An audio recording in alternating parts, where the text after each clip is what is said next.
Hey there, it's time for an expert website review for bestitleadership.com. I'm Scott Fox from expertwebsitereviews.com and the Masterminds Forum at Click Millionaires. Today we're going to talk about Art Torres' new site here. It's all about providing leadership advice to IT executives. Art's a member of my Masterminds community at clickmillionaires.org or mastermindsforum.com, and he's been getting a lot of free advice from me and the other members there to help him improve this new business of his. And today I'm going to put the cherry on top by providing an in-depth video review of his site, providing guidelines for future growth and strategy improvements. Okay, Art, so, well, congratulations, first of all. You've made a lot of progress. This site was very rudimentary just a couple of weeks ago, and even a month or two before that, you had never even written a blog. So here we are. Art is blogging away with a very nice looking site, very professional. You've put out a bunch of content. You obviously are on the right track here, Art. It must feel good to get so much done so quickly. I'm very impressed. In fact, I had to delay this video a couple times because Art was getting so much feedback from the other forum members, and I can see that it's paying off. This looks a lot better than it did a few weeks ago when you started it. I've checked in now and then, and every time you're making good progress. So congratulations, Art. So what can we do to improve it or to pick holes in what you've done already? Well, let's talk about the strategy. I think that's really the overview that you need first, and then of course we'll go into some more details on specific design tips. The strategy obviously here is to address leaders or potential leaders in the IT space. IT standing for information technology, and normally I don't like the use of nicknames or abbreviations like that, but everybody I know in IT calls it IT, so I think in this case that's probably okay. You're not just talking to the insiders. Pretty much everybody knows what IT stands for these days. Strategy-wise, I think your mission is a good one. You want to help pass along the expertise you've learned, and we've talked about this in the forum and Masterminds. You've got a lot to say, and you're pumping it out here. I think it's great. I think you might benefit from a little refinement and focus on exactly who you're targeting in the IT space. Real senior leaders are not likely to read a public blog, I think, at least not at the beginning stages, until you really establish yourself as a thought leader in the space. And the real beginning people are probably not paying attention much, right? They're just trying to put in their hours and get their paycheck. So I think you're really talking about middle management or maybe upper middle management. And that's a completely valid target group, and there's plenty of those folks. So I think that's fine. But I guess my point is I wouldn't try to be everything to everybody, Art. I would try to focus on the people who are, I don't know, you know better than I, X years into the industry, maybe at least 5 years in, and at the sort of medium to senior level, not the super high level guys who are only doing big picture stuff, or the entry level people who are just pounding the keyboards, but the folks who are looking to make their move upward. I think that's really what you're talking about. And if you think in those terms, I think that will help you narrow your content focus. You've got a lot of good stuff here, and I think you could benefit from refining it even more specifically. And here's where let's be specific. Your tagline, real practical leadership advice to IT. Fair enough, that's better than a lot of the ones I've seen. But I think it would be helpful to get even more clear on the page right away, and in your own head too. And we can talk about this in the forum about how specific you want to be, but is it middle managers? Is it upper middle managers? What are some words we can come up with so that when somebody lands on this page, they took a look at Art's smiling face, and then they say, oh, this is where I belong. You want them to identify very quickly and pull them in. And that will affect, of course, the advice and the products, like these books, that you're offering to them as well. So I would just get clear about that. And not that you're not clear, but I think the more clear you are, the more quickly the site will spread. Because IT is such a big space now. There are so many other people doing this kind of thing. And the more you can hone in on a specific angle, the better for you, and able to encourage people to adopt and subscribe and share, which, as you said in your email to me, is your goals are for them to share this, and I think that's absolutely right. So being even more specific might be of use to you. Again, we can talk about it in the Masterminds forum, but perhaps this should only be for database administrators or people who work with mobile networks or mainframe data center type people or network engineers or something. And you might pick a subgroup. I know you have advice and want to help everybody, but it's hard to help everybody, and then often you end up helping nobody because your focus isn't obvious. If you could really nail it with Java coders or network administrators or sysadmins or some specific, or even people who, the few people left who still do COBOL or whatever, picking some niche. If you really nailed it with those folks, then you could grow outward from there more easily than trying to tackle the whole industry at once and then narrow in. Okay, so that's more strategy, big picture, that I'd just like you to think about, because you're on the right track here. You've clearly made a lot of progress. Now let's talk about the website a little more specifically. When I look at the site art, it's looking good, so take this all with a grain of salt, right? You've done amazing work. So how can we improve it? Well, I think you need to give the visitor a little better idea of what you want them to do. This is very common on websites. You've been busy putting up all kinds of stuff, but when I, as a visitor, arrive, I don't know what you want from me, right? If you send your friends to come and look, they'll say, oh, it looks great, I'll read some of your blog posts, cool, I signed up for the email, and they're kind of done. But if you're thinking of this as a business, then you want to have an idea in your head of a sort of a hierarchy, a list of priorities that should be quickly communicated and obvious to a visitor. So I think these match, not surprisingly, the things that you emailed to me and the ones that I generally have in my head for a website, which are get an email address, encourage some commenting, sign up for or click on some links, or maybe buy something. These are the kind of priorities that you want. So with a setup like this, that is a blog homepage, this is a perfectly legitimate way to do things, very common, but also usually done by people who are blogging as a hobby, not as a business, because this doesn't tell me what you want me to do. There's no ads up here in the critical space, so I'm not sure you want me to click on an ad. Getting free updates, this is good. I think this should be enhanced, as we've talked about in the forum. You might offer an incentive as well, but I really like the way you made the free updates very clear here. This is get free updates, and it's in your email box. That's good. You might sell this a little better. An update about what, how often, that sort of thing. What would be even better would be a graphic that really sold this nicely in a very eye-catching way, and an incentive as well. Get my free top 10 tips for making $10,000 more a year in IT, something like that. That would get a lot of signups, I think, right? You want to bring this, as my dad used to say, bring the hay down to where the horses can eat it. Lots of big picture ideas, but how can I make more money this year? That I'm interested in. So those are the kind of things that I would think of, not just leadership, but practical career tips as well will probably be of interest to people. Of course, up to you. So that suggests that this maybe homepage should be different than this typical blog layout. This layout of chronologically based posts is very common for blogs, and fine. But a little better might be to at least have what they call a featured post, so that this first post is more of an introductory item that introduces a visitor to what you're doing and what they can get out of their visit here.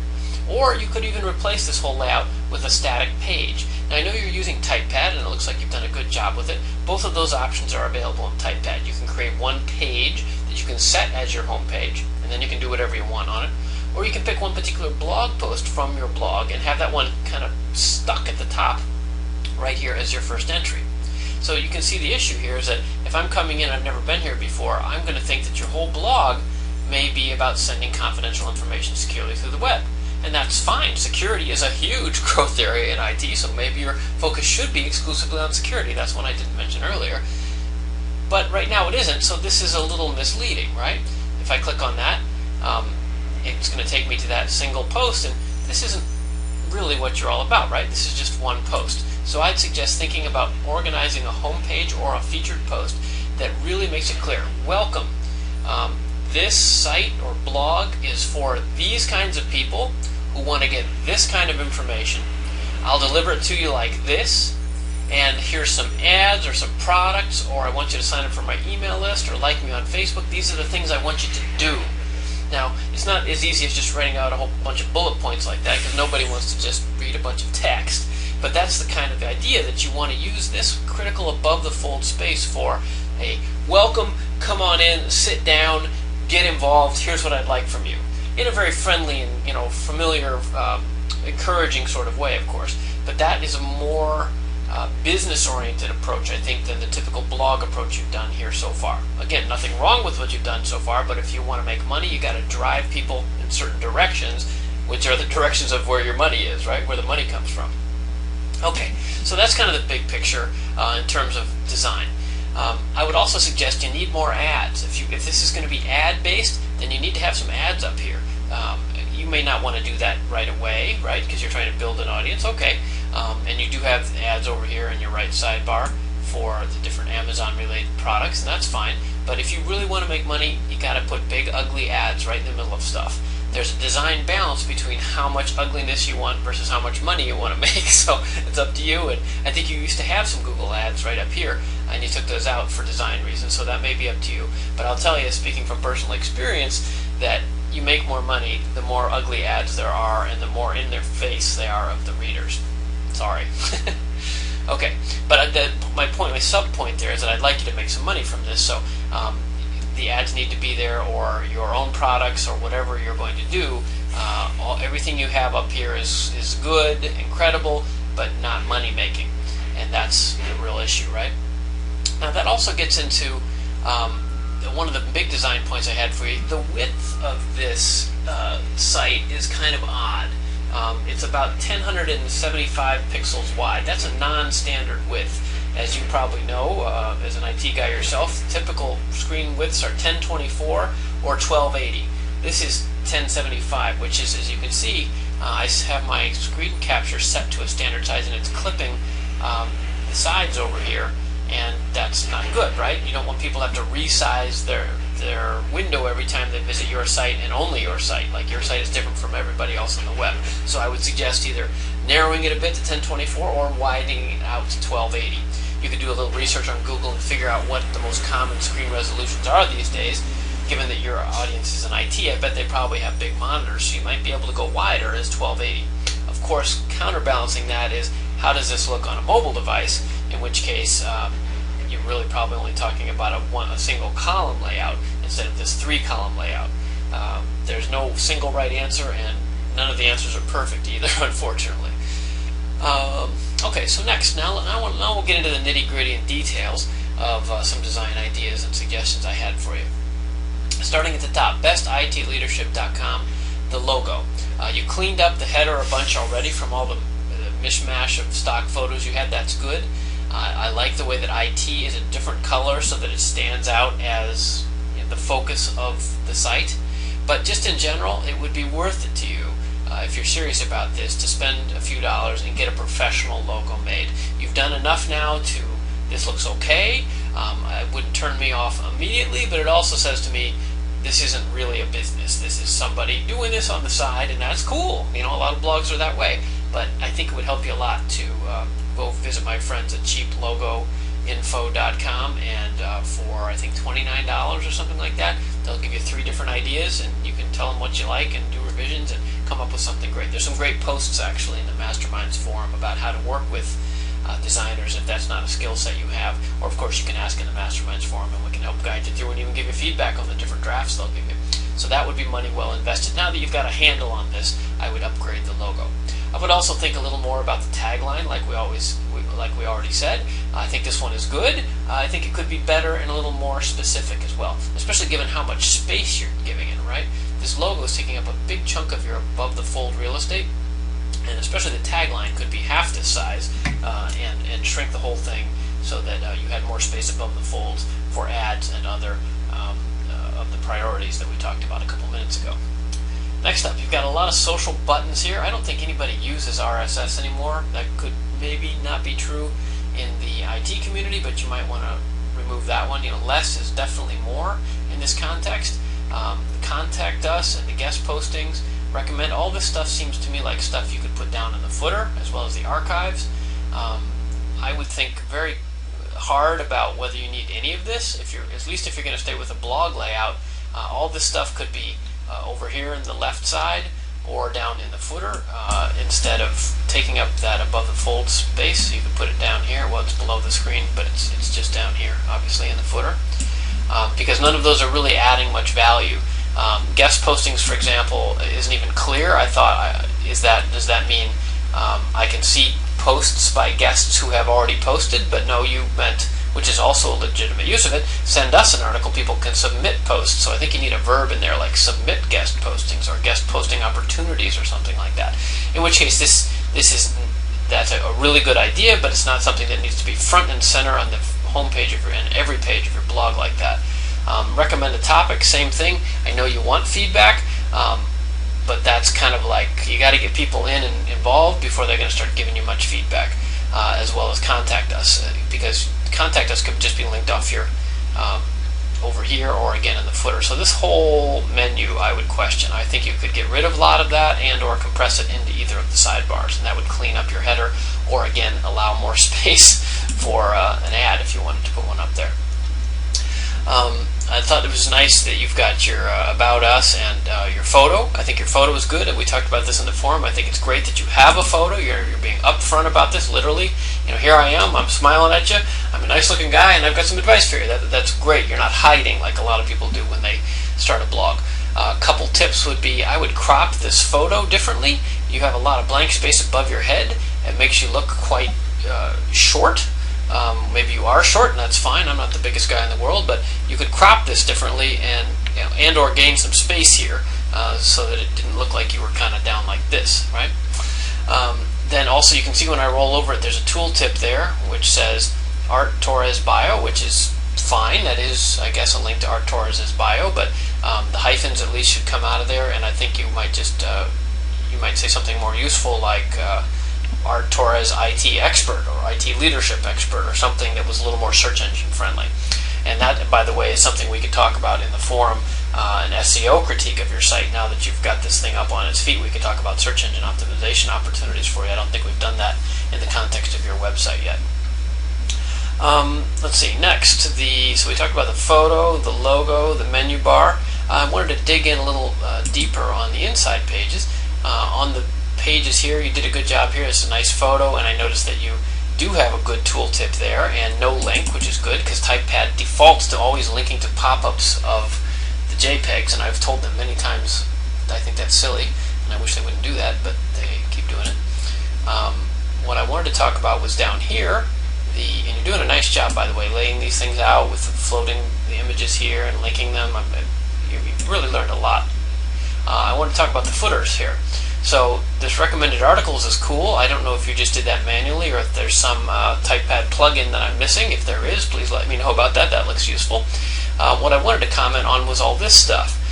First of all, it's kind of a large font, and I don't know if you need it that large. I don't know if you need to show all this, honestly. This certainly used to be standard to show the categories and the date and the author's name and a permalink every time. And so TypePad defaults to that, but every one of these fields it's a checkbox in the design settings. You can get rid of all of that, and I think you probably could. Maybe you want the date or the permalink to stay, but you really don't need much. Reblog in particular is, as far as I know, a failed content sharing tool system that TypePad tried to launch, and it never really worked, so I would definitely click that one off. Instead, I would add some of these. You can check other boxes in there that would allow easy sharing on Facebook and Twitter and so forth. And some of those would be useful here because you have focus on sharing that I agree with. And this is a good place to have it at the bottom of every post. So I would uncheck most of these, but check the ones that I mentioned instead. Next, this line is something you can remove unless you think people really are going to subscribe to the comment feed. That's something people did more 6 or 8 years ago maybe, but I don't know that anybody does that anymore, and that would clean up the page a little to get rid of that. And then you've got, obviously, your folks commenting here, which is great. So all those are design settings in TypePad. What I wanted to say separately, if I can find it again, yes, is like this. You don't need comments on every page. You can set this on a per-page basis, so I would go back through the site. Like on the blog post, you probably want to have comments available every time. And that's fine. Although I don't know if you need to have all these sign-in options. Maybe, maybe not. I've gone on my blog with just the simple put this stuff in, and then they do a CAPTCHA and they're in, rather than trying to distract people with all this stuff. It keeps it simpler on the page. It's a cleaner white page and lets them focus just on the commenting. But perhaps you have some value to this. My thinking is that all these extra icons distract them and make them think, oh yeah, I want to go see that thing on Google+, and then they leave and forget to comment. But at a minimum, this and more isn't getting you anything, because that's just going to take them away. somewhere else. So I would try to tighten that up.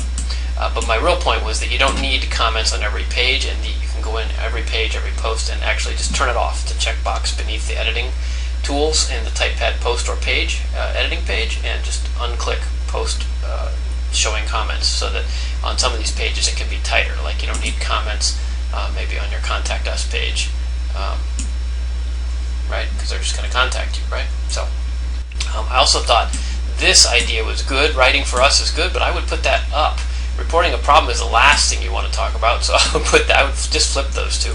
In this in particular, you have Writing for Us pretty well covered up here with guest posting. So if you're really thinking that this is a guest posting mecca, you're trying to encourage this, and I think that's a cool idea. We could talk about it more on the forum, but if that's something you really want to do, then I think that may be one of the priorities that you put back on the home page, and not just put this little thingy up here in the headline and this little mention here on your Contact Us page of Writing for Us here, but actually make that one of the focuses or foci on your redesigned homepage, because soliciting participation from other middle managers who are looking for promotions and leadership makes sense to me. There would be a lot of youngish executives who want to make a difference, and they can say, oh, well, I was published on bestitleadership.com, and that makes sense to me. They'll give you content, you make them look good, that's something that might work out. That is, by the way, what they call guest article posting that we were talking about in the forum in a different context recently. All right. So I think that's most of what I had for you. Oh, one more tip was that the module headers, you see this font here, Recent Posts and Staples of IT Leadership Reading, those could be a little bigger and bolder. It looks real nice up here when you get free updates. You obviously customize that one a little more, but these can be modified. One of the great things about TypePad is that you can email their help desk and ask them, and they will give you the CSS control, the Cascading Style Sheet specific code. If you say, hey, could you help me, here's the URL of my blog, I would like to know how to make this font, the category module headers bigger. Can you let me know how to do that? They will actually email you back the exact CSS that you need to do that, and then you can just plug it into the custom code area in the TypePad design controls, and you can modify things like that. And almost anything that you don't like layout-wise, you can ask them about, and they will come back to you with specific suggestions. That is a very valuable resource for you. There was also some discussion in the forum about the size of these books. I agree that they're a little large, but that's kind of up to you. That's more a design style question. What I was going to say is that there's no call to action. If you don't realize that they're clickable, these are just plain text. I would make them underlined and add something like learn more or buy this book or something. If this is supposed to be a revenue model, it's not working, because to me those just look like pictures, right? Or they're links to reviews of the book, and they actually go directly to Amazon. So that would be a little surprising, I think, if I clicked on that and then ended up on Amazon when I was on your site thinking, oh, here I'm going to get Art's opinion on this John Maxwell book, and then suddenly you send me to Amazon. That would be a little disconcerting. So I would make it a little clearer what's going on here, and I think that's it's common to do what you're doing, but I think a little explanation wouldn't hurt. Last, and I just noticed this, I would turn on. There's a big debate in the design world about whether links should be underlined or not. Designers think they shouldn't. Somehow designers think everybody can tell what's a link, and that they will magically just want to click on things, and that they will therefore find their way where you want them to go. I disagree completely. I think links should always be underlined, and ideally they should be a different color as well, and that way people will know what's clickable, right? So they don't have to just mouse around. So in the case of an image like this, you can see the cursor goes from the arrow to the hand, and so I know. But what I'd like to see also, my point is that this could be underlined and maybe a different color as well if this is a link. And it also is true over here. This header of this blog post, for example, could and should be underlined to let me know that I can find out more instead of just clicking on read more. And even the read more could be underlined, as could communication IT professionals. I think everything should be underlined. That's a style preference. Again, designers will fight you tooth and nail on that, but it just makes sense to me that if you want people to click on stuff, you should make it obvious that it's clickable. Okay. All right, Art, well, I hope that's helpful for you. I think you've made great progress. It's a bunch of stuff, little tweaks and beeps and edits to hopefully professionalize this a bit more. I think you've done a very nice job. Let's keep talking about it in the forum. You're obviously very responsive to the feedback you've gotten so far. I think you should be very heartened that nothing I said was like, stop, rearrange all this. I think you're on the right track. I think strategically a redesigned homepage or landing page would help you, and then a little more focus on what do you want people to do and what and who that audience exactly is. I think a combination of those things with a little more straightforward what the revenue opportunities are, and you're going to be in good shape. And I also really like to focus on sharing and on recruiting guest posters, so that you have build a community of people who are commenting and posting and submitting articles. All of that sounds like a virtuous cycle to me that could be very beneficial to you. So there we go, Art. I hope that expert website review was helpful to you, and look forward to discussing it more in the Masterminds forum with you real soon. If you're watching this video and wondering who I am, well, I'm Scott Fox. I run the Masterminds forum and ClickMillionaires.com, the friendliest lifestyle business coaching forum on the internet. And I've written several books about internet marketing, and I do video reviews like this of people's websites based on my own years of experience and my several books. And you can get one for yourself at expertwebsitereviews.com if you'd like. That's expertwebsitereviews.com. Or come join us in the Masterminds forum, and I'll do one for you for free, just like for Art. Go check it out. Thanks for watching.